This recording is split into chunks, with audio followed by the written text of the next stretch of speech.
Welcome again to Profiles on Nantucket Community Television, Channel 18. I'm Charley Walters. My guest today is Charles Graeber. He's the author of two books.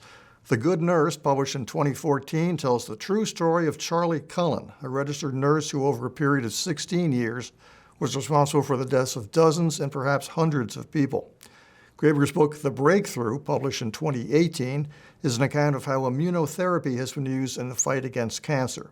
Charles Graeber's work has also appeared in the New York Times, The New Yorker, Vogue, Bloomberg Business Week, and many other publications, and he has received numerous journalistic awards. I'm pleased to have him here on the show. Thank you. Thanks for having me. What led up to writing The Good Nurse? Oh, right. Well, originally it was a magazine piece that I agreed to do. My editor had taken me out for the dinner and drinks that used to be traditional back when the newspaper and magazine business had any money, which seems very, very long ago right now. So my editor took me out for the traditional meal. Afterwards, I was pretty much sure I didn't want to write another story for him. The last one had been an ordeal, and I wasn't crazy about the magazine. But you don't turn down a free meal if you're writing for a living. And of course, at the end of that and all the drinks, he said, "Well, isn't there something that you're dying to work on that you want to do next?" And I kept saying no. And finally, I pulled this little piece of newspaper out of my wallet that was this thing I'd cut out of the New York Times. It was about that big, and it just said, "Serial killer nurse attempts to donate kidney from jail." Something that you'd really never read in a newspaper before. That sounds like Mad Magazine. Yeah, well, that's the thing. I'm a big fan of Mad Magazine as well. So, so I said, yeah, this is really weird, and I'd like to know more about that. And so I was given license to do that, which is to say I had a little bit of a safety net. I wouldn't go totally broke if I failed. And the assumption was that I'd fail because this guy, Charlie Cullen, had been caught in New Jersey. He'd been working in New Jersey and Pennsylvania for, as you said, 16 years, 9 different hospitals, and had been discovered to have killed some people while he was there. And at that time, the number I think he was charged with, I think he was in the 40s at that point, and he wouldn't talk to anyone. He wouldn't talk to the victims of his families. He wouldn't certainly talk to the press. He wouldn't issue a statement. He was sort of determined to go down silently. And that silent perception of him was that he was an angel of death, but an angel of mercy, which is to say a mercy killer, somebody that was putting terminally ill patients out of their misery. And that somehow was the easier narrative and what people had been led to understand. And the other aspect of that story that I found especially compelling was that this guy was attempting to donate a kidney from jail. And ironically, the victims' families were preventing him from being able to do that because that wasn't their sense of justice. They wanted this guy punished, and it was really vengeance. And their idea of punishment was not him continuing to play God from behind bars, as they saw it. They didn't want him to have any exercise of his will. And so another innocent person was going to die as a result of this form of justice. And I thought, well, this is exactly the perfectly type of screwed up situation that's compelling if this guy will talk to me. And plus, I thought he ought to be able to donate that kidney. Why not? So at this point, you're thinking magazine article, not book. Sure, it's a magazine article because at best, I don't think he's going to talk to me. I'm going to sort of dance around it. And I don't really think there's, necessarily that much more to it. We sort of know what he did, without all the details. What he did wasn't that flamboyant. It was poisoning in various hospitals. We don't really have the details of that. And I didn't know how much there was to say about it, really. But I wrote him a letter. And I knew already that he'd turned down everyone. He'd been approached by 60 Minutes and National Geographic and every news channel and everyone else, and he hadn't even responded. I wrote a letter explaining that I wasn't his karmic accountant. I know that I know what he's accused of doing. I also know that he's trying to donate a kidney, and I thought that was a good thing. And I'm not saying that the good balances out the bad or they really have anything to do with each other. But if he's serious about wanting to donate a kidney, then that might be a reason to write me back, because if I write a story in a major magazine about it, the likelihood of that happening is going to be much greater. There's going to be a lot of pressure put on that, because I'm firmly of the opinion that folks should be able to donate kidneys, and more people should. And I knew a little something about it. My father's a nephrologist. I'd canvassed for the National Kidney Foundation, selling Tootsie Roll banks as a kid. I did hemodialysis research, or at least stirred big barrels of dialysate with canoe paddles. I lived in dialysis units. I knew what it was, and I could talk to him about that. So if he was interested and he was serious, he should write me back and talk to me. And if not, I totally understand. He must be bombarded with this, and he should go about his way. And turns out that's exactly the perfect way to talk to a sociopath, although I didn't know it. So he did get back to you, obviously. So he wrote back. And that's why you think it happened. That's why it happened. Because he wrote back, and I wrote back. I mean, I'll still remember that first letter. I just hadn't really gotten letters from jail at that point, and it's marked in a certain way, and it's been opened in a certain way, and it's got you have to write the addresses in a very particular way, and then there's his handwriting, and it was sort of an artifact, and it was a thing. It's a thing from a serial killer. This is something. It just has a little, talismanic element to it. It's odd, and I was not sure what to do except to write back again. And so I continued to do that, got in touch with his lawyer, who didn't believe me at first because he's not talking to anyone. And where was he in prison? He was in New Jersey, in Somerset County, New Jersey. You were in New York at this point? And I was writing him from New York. I was in Brooklyn, New York, when I first wrote him. And because my last story had been there. And we continued to exchange letters, and eventually I got in to see him in the jail, and the jail's just a little local thing. You have to take your keys out, and there's a guy that wands you, and then you go into a room, and there he is, sort of a sad sack-looking character in sort of brown scrubs and sneakers without laces. You're in the same room? Yeah. It's not like that TV thing where you're talking on a phone through a piece of glass? Oh, we get to that eventually, but this was just jail. And, I say hi and ask me about the traffic. And is he shackled?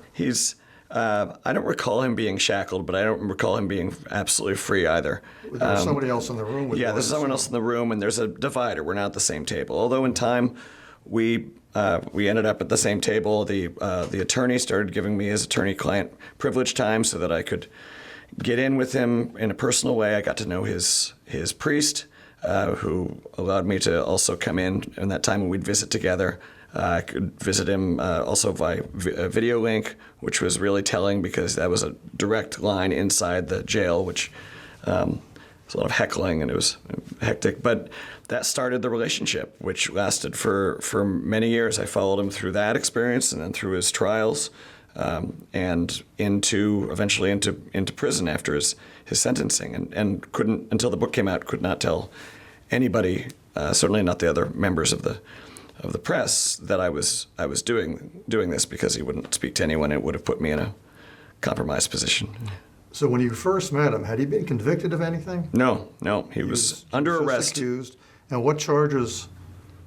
He was accused of. How many murders was he accused of? And he'd confessed to. I want to say it was about 42 at that point, but they weren't exactly sure. Medical murder is really difficult to figure out.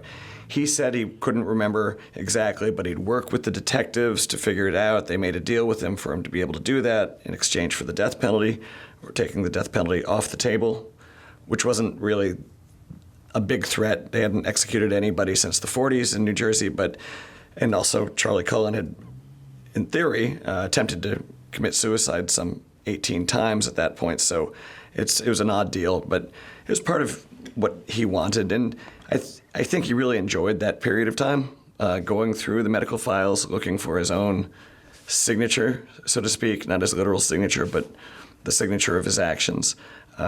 And not everything he did, he verified.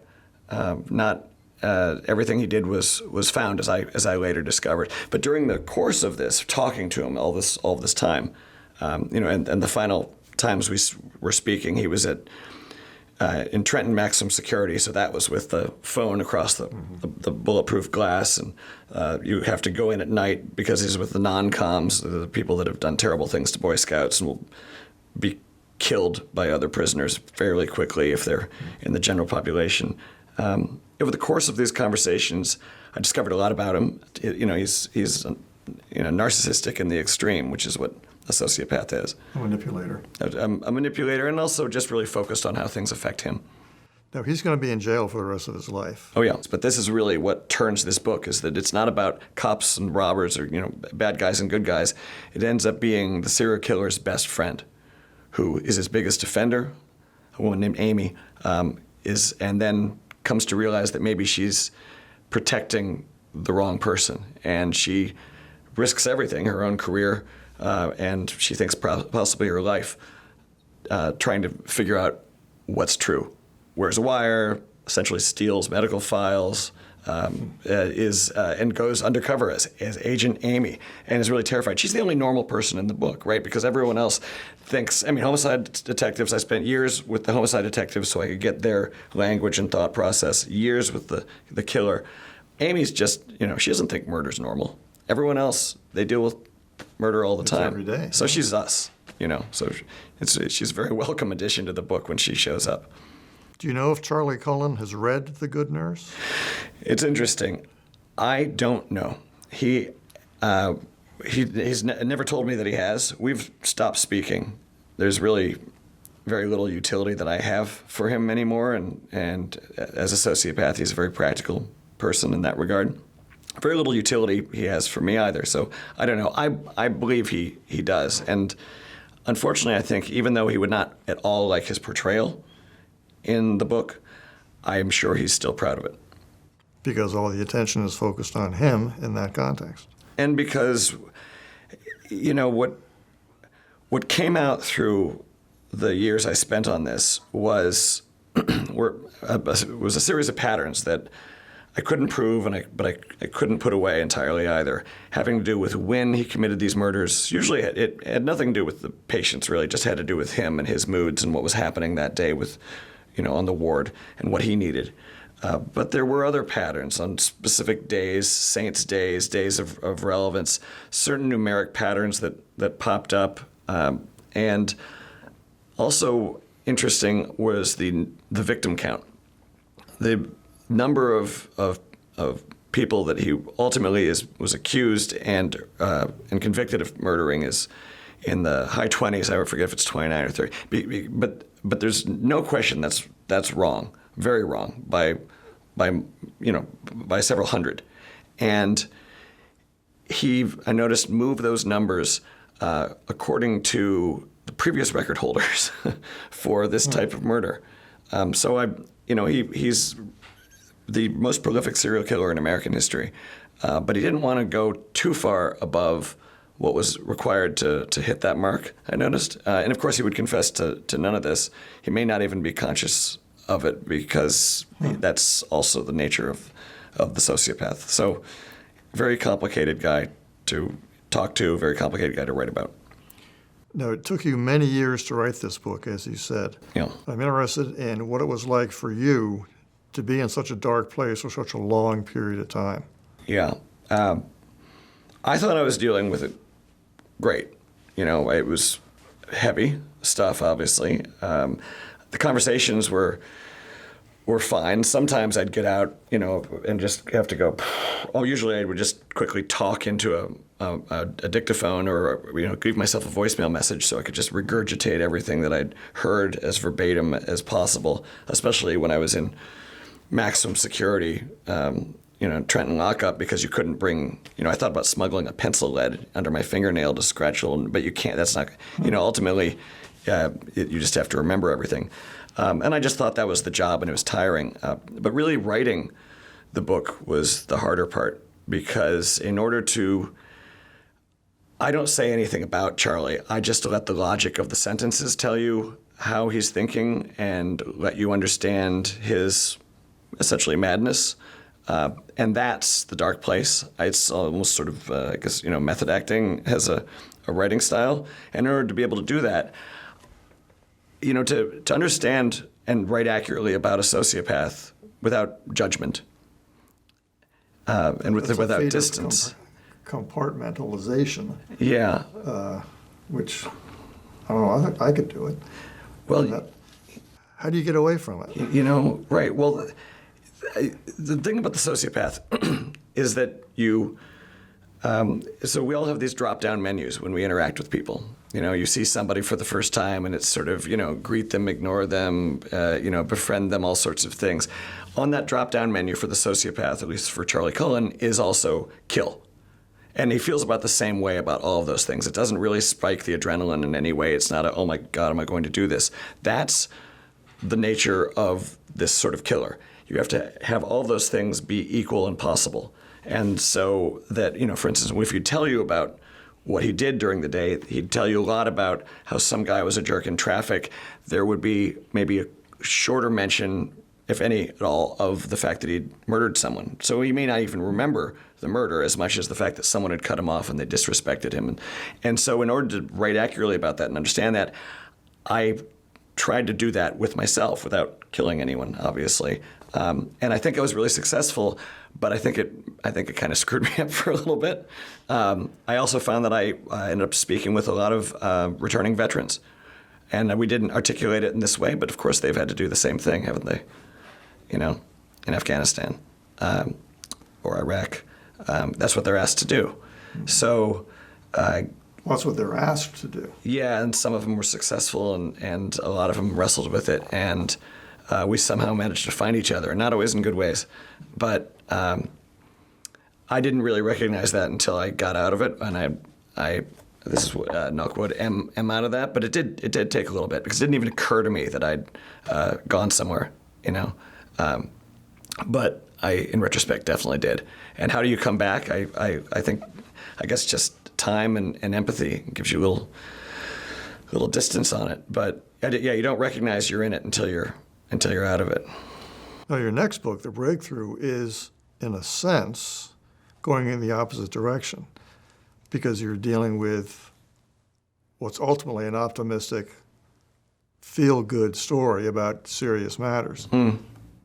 Was that a deliberate choice to go in the other direction from The Good Nurse, or did it just happen to work out that way? That's an interesting question. I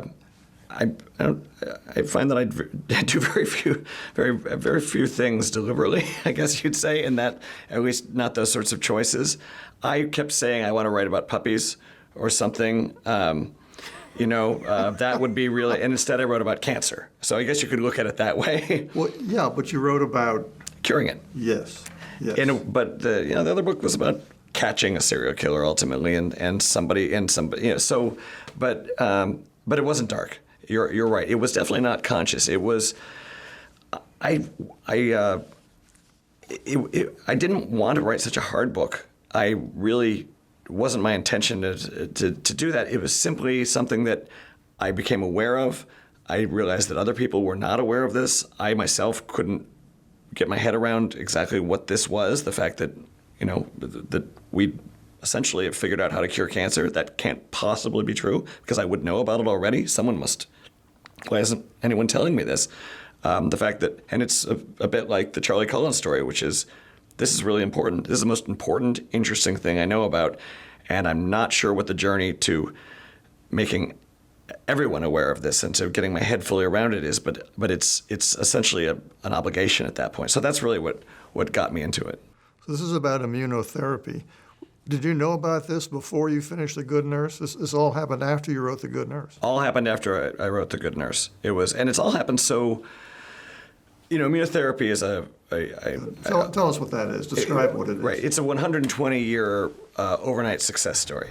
So it's an idea that was considered impossible and ridiculous for almost all of medical history. The Emperor of All Maladies, a very famous book, Pulitzer Prize-winning book on cancer, doesn't mention it once. And yet we now recognize that, in fact, everything, this is the only way to cure cancer, and in fact have already cured some forms of cancer through it. Simply put, everything we've done before, burn, poison, cut. These are all focused on the tumor. We're doing things to cancer. We're trying to kill cancer, and usually trying to kill it at a point which almost kills the patient. We're trying to kill these cells, stop them from dividing, stop them from living. We treat it like a monster. I sometimes compare it to Godzilla. We're trying to kill Godzilla without destroying Tokyo. Immunotherapy treats the patient. It allows the immune system to do with cancer what it does with every other disease, which is to say, recognize it, target it, and kill it. And that was not considered to be possible because, it goes back to the question, why is it that you always know when you've got a cold or the flu because you have symptoms, runny nose and all this, these symptoms of immune battle, but it takes a test usually to know whether you have cancer. And the answer turns out, it never occurred to me before I started writing this book, but it turns out to be because the immune system seems to ignore cancer completely, which seems crazy because of all the things to ignore. Don't ignore that one. But why does it seem to ignore it? People couldn't figure it out for 100 years. And so anyone that thought it was possible to weaponize or unleash the immune system against cancer, they were considered quacks or at least deluded. And they really had very little to show for their efforts, despite minor successes, nothing really reproducible. Turns out that cancer's it's the same thing that happens with a fetus, with a successful pregnancy, right? You've got something that looks very different, that doesn't look like yourself, that instead of being destroyed by the immune system is protected by the immune system. And it turns out the immune system has a series of tricks, or rather, you could say breaks and fuses built into it, so it doesn't overreact. So you don't get lupus. So everyone doesn't get lupus. So you don't have Crohn's disease. So you don't have these overreactions, and so that you can also turn up and down immune response, and sometimes off immune response for things like pregnancies. These fuses and breaks are taken advantage of by cancer. It's almost like a secret handshake that cancer employs that says, the successful cancer, the cancer that you see, that not the one that's recognized and wiped out, that happens all the time. We're constantly getting cancer, and it's constantly being recognized by the immune system and removed because we're mutating. Our cells are mutating all the time. But the cancer that's successful has some sort of a trick, and often the first tricks we discovered is sort of a secret handshake that says, "Hey, I'm cool. I'm one of you. I'm a developing fetus, or I'm a normal body cell. Don't attack me." It shuts down the immune response. That's the breakthrough. That's the aha moment. That once we recognize that we can start to block those tricks. And when you do that, depending on the cancer, but if your cancer is using the tricks that we've discovered and we know how to block, the immune system wipes it out, just gone, right? And you have durable remissions that are essentially cures. What we're doing now is learning about more tricks and more nuances because the immune system's incredibly complex. It's like the deep ocean. We know almost nothing about it, and we've also spent a long time ignoring it, especially when it comes to cancer, because there was an assumption made that was wrong. But we now know where the cure lies, that no matter what, the immune system has to be involved. In fact, the immune system's always been involved. With chemotherapy, we now realize that what you do is you're getting rid of most of the cancer, and you're also blowing up those tumors into a million little wanted posters. It essentially becomes like a vaccine, right? Which is to say, little samples of what the immune system should be looking for. That the immune system, in a perfect, ideally can chase down those rogue cells, whatever's left over. If the immune system doesn't do that, which often it does not, that's when cancer comes back, and it takes a while. Or cancer develops, you're using some chemical to block cancer from being able to replicate itself or get a blood supply, these targeted therapies, traditional. Cancer is nimble, it mutates. Drugs aren't nimble, they don't mutate, they don't dance. Eventually cancer escapes, is the term. But the immune system mutates and dances. So it's a fascinating and important topic that we've really only just begun the journey on. Now, when did this breakthrough happen, and who was responsible for it? Right. The big breakthrough, the validation of the concept, is really credited. Science is really not about one person doing it, right? There's a mountain of people, but a researcher named Jim Allison, Texas, a really charismatic guy, a lot of fun as it happens. He doesn't have to be, but he's a pretty hard-living, harmonica-playing, and he plays with Willie Nelson.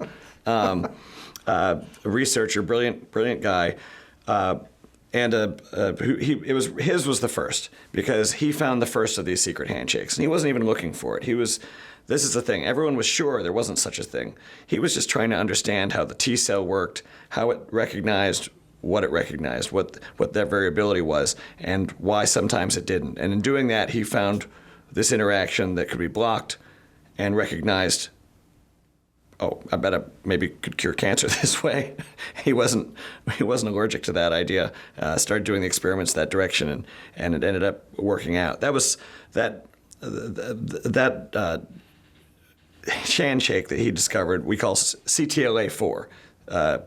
What that stands for doesn't really matter because people tend to name things before they understand what they are. Like the 4 part, it's just because it was in the 4th column of stuff they tested. So you don't really have to, it could be called Fred. Call it Fred. He discovered that one, and it was good, but it's a kind of basic handshake. A much more powerful and universally helpful one, and one that's really revolutionized cancer, is the second, these are called checkpoint inhibitors. They're checkpoints, the brakes built in. This one's called PD-1, and it's PD-L1 on the cancer side. Again, that stands for programmed cell death 1, and it's not about programmed cell death. The guy that was looking for it was looking for programmed cell death things, and that he misnamed it. So again, this could be called Ethel.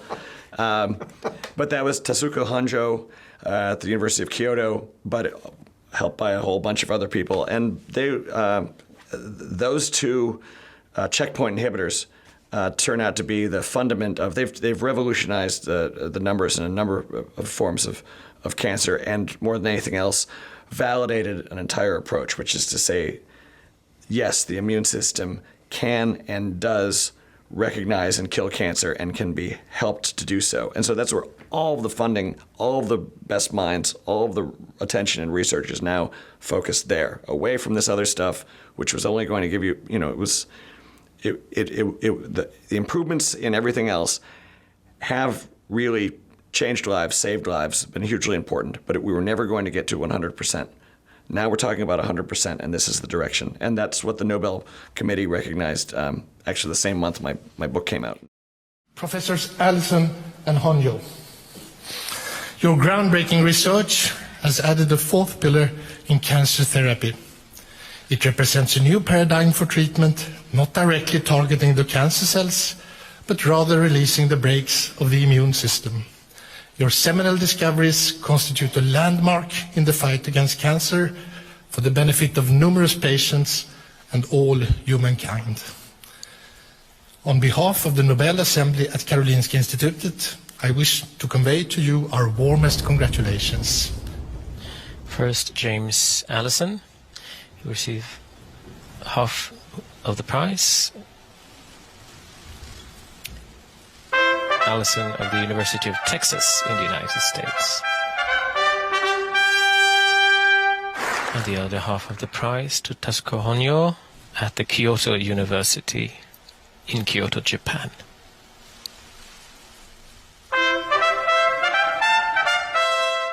In November. I was going to say, you're remarkably prescient to have a book come out at the same time that 2 of the subjects of the book won the Nobel Prize. Yeah. There's a crystal ball. there are some people that imagine that this Hail Mary was intentional. That 4.5 years earlier, I said, well, actually, I did say when I proposed the book, at least Jim Allison for sure he's going to win the Nobel at some point.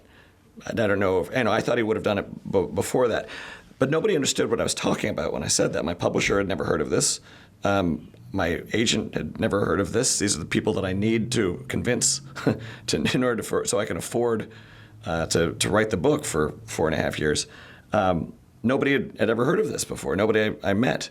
Some people had heard that Jimmy Carter had cancer in his brain and it was cured by something, but no one understood that's what this was. This is what it was. This is what it was. That was Jim Allison's drug, anti-CTLA-4.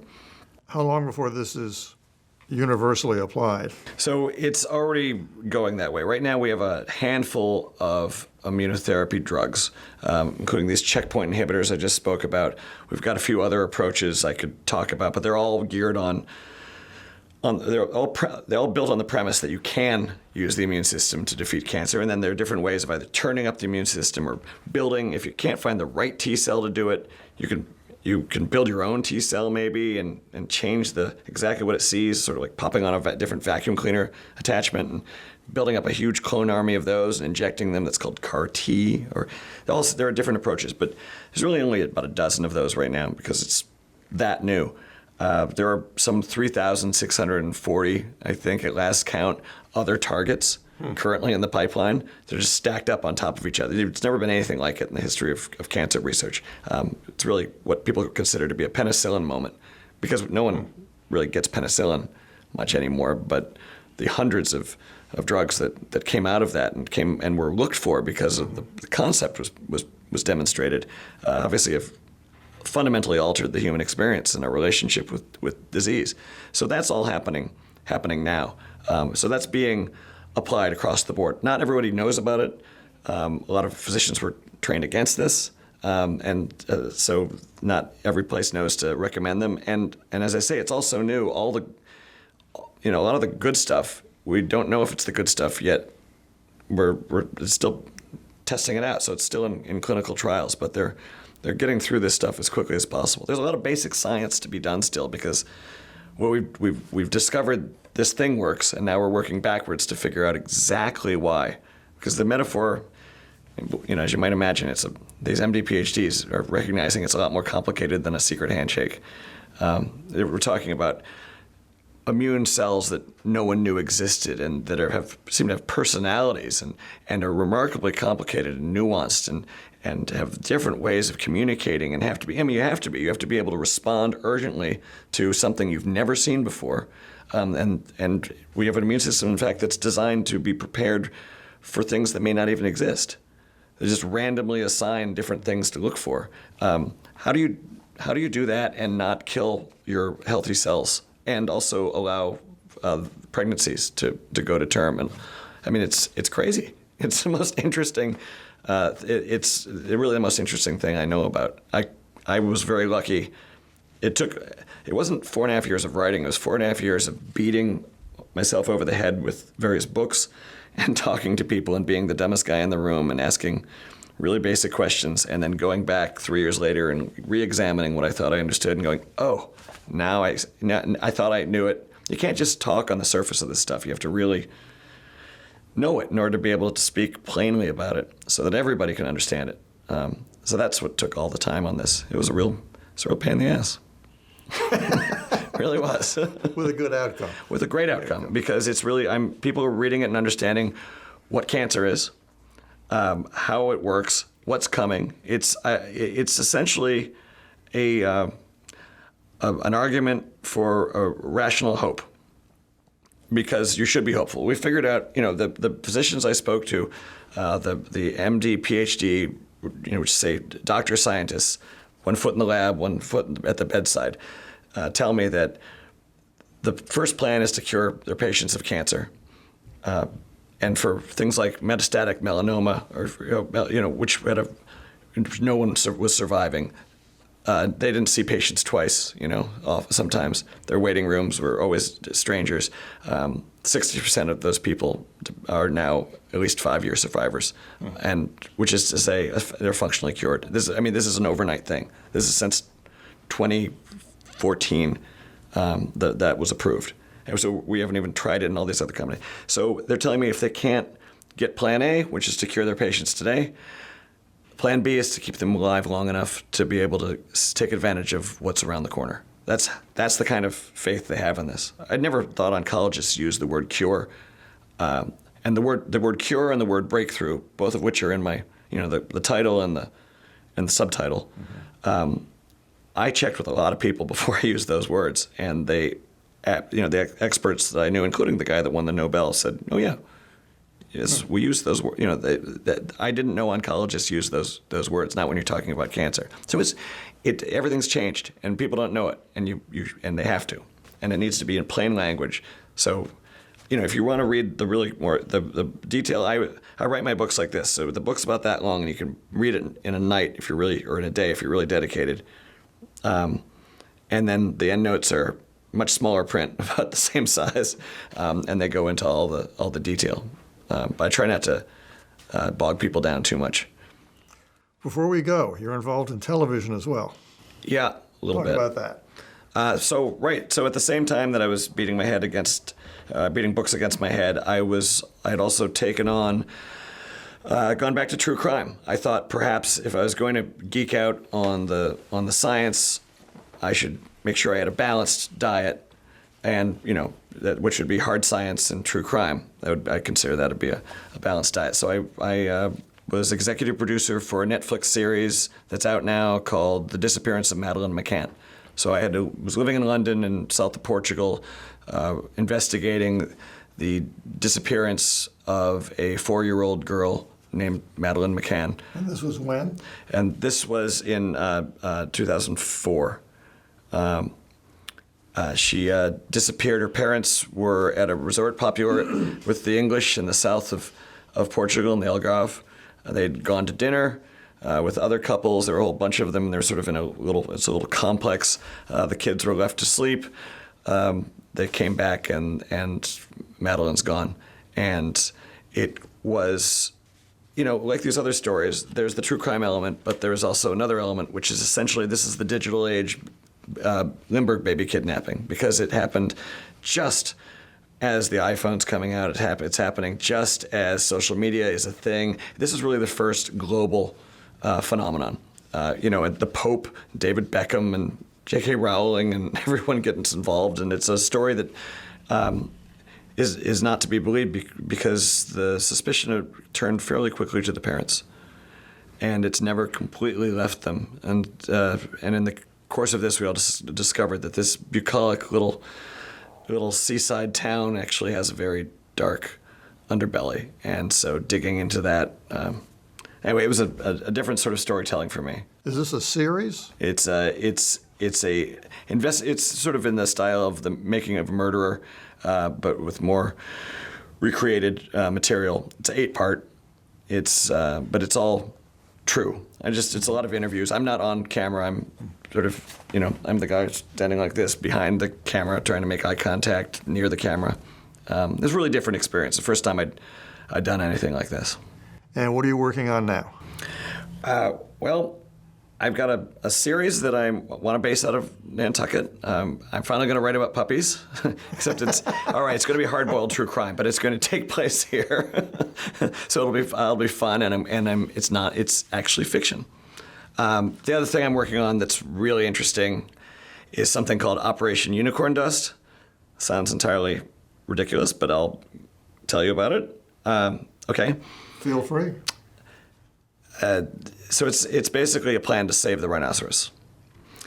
The rhinoceros is endangered for what I consider to be a very stupid reason. It's because its horn is considered to be magic. It'll cure cancer and give you the potency of a young man and all this sort of stuff. And so no price is too high.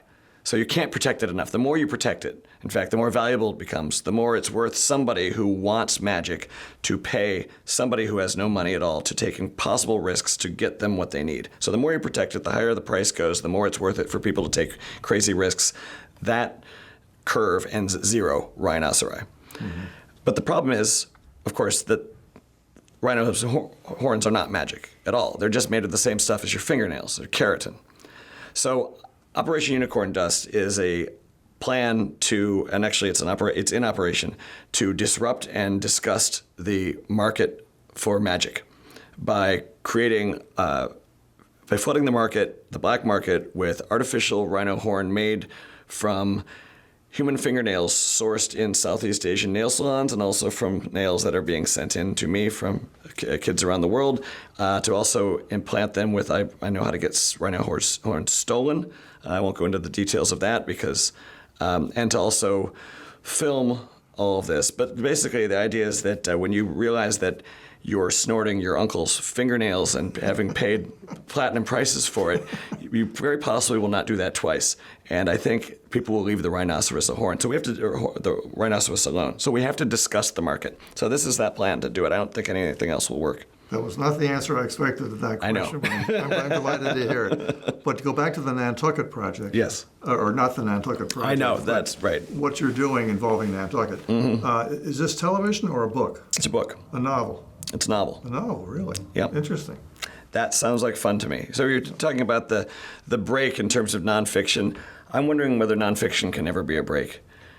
So I also have a nonfiction book I'm working on at the same time that involves Amelia Earhart and the kids around the world that happen to catch her last transmissions as carried on super low frequency. For instance, a kid near Tampa. Very strange story. So I'm still working on some nonfiction, but I'm ready to go fictional so I can talk about things I'm passionate about, the nature of the island. Things of the health of the harbor, things like that, but not have to have a soapbox or hit it so directly. That's just what my characters are passionate about. And then there's a bit of crime in there. So I think it'll be a maybe sort of a form of therapy more than the truth ends up being, if you know what I mean. Well, it sounds great. I look forward to reading it. I look forward to finishing it. Charles Graeber, thanks for coming by the studio today. This has been fascinating. Thanks, Charlie. And wish you luck in your future projects. Thanks, I'll take it. For Profiles, I'm Charley Walters. Thanks for tuning in, and please tune in again.